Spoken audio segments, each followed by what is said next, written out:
बहुत बहुत धन्यवाद हमसे जुड़ने के लिए।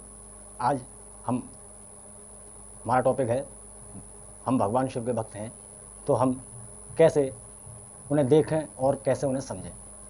एक बार की बात है कि मैं ऐसे ही फ़ोटो देख रहा था बाबा का, और शाम का वक्त था।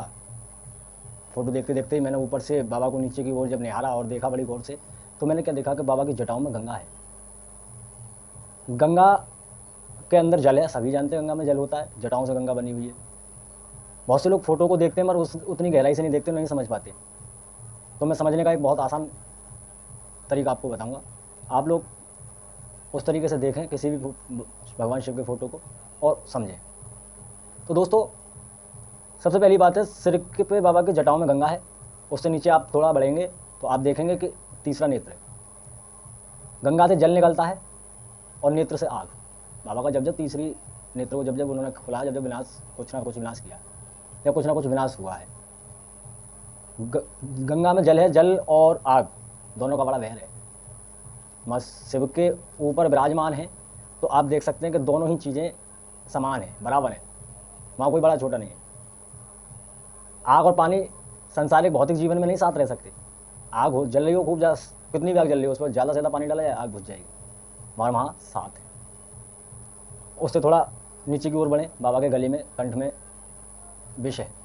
उन्होंने जब धारण किया था समुद्र मंथन के समय में, तो उन्होंने अपने उस विष को अपने कंठ के अंदर रखा, जिससे कि उनका नाम नीलकंठ भी पड़ा उसी कारण से।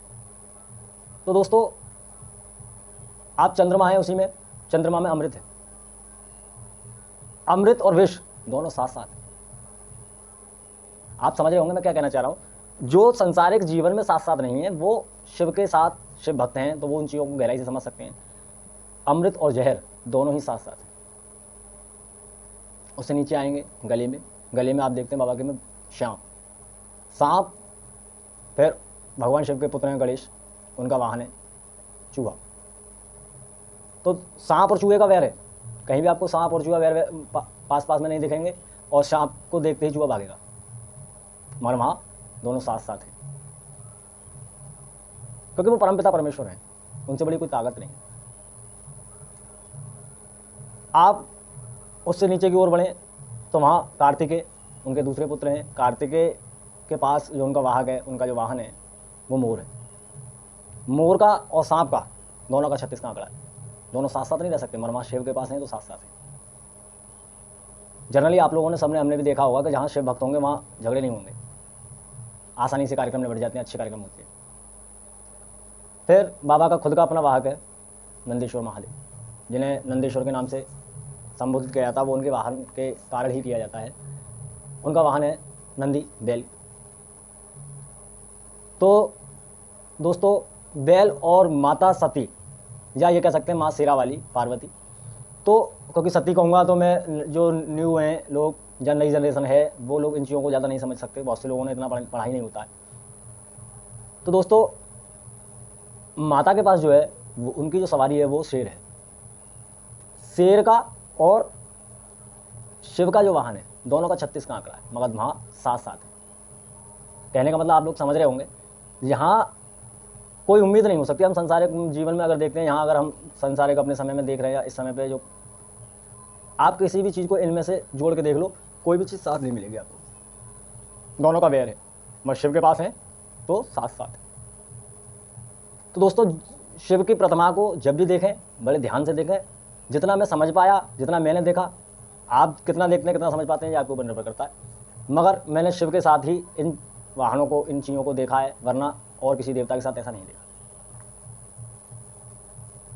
और शिव भक्तों से तो मैं खास करके, और ज़्यादातर सभी हिंदू भाइयों से मैं कहना चाहूँगा कि मांस, मदरा, अंडा दबाकर खाते हैं। जब सावन नवरात्रि आ जाती है तो शुद्ध शाकाहारी हो जाती है। जब भगवान को, शिव को सब पता ही है, जब भगवान को सब कुछ पता है, तो फिर हम किसको बेवकूफ़ बनाते हैं।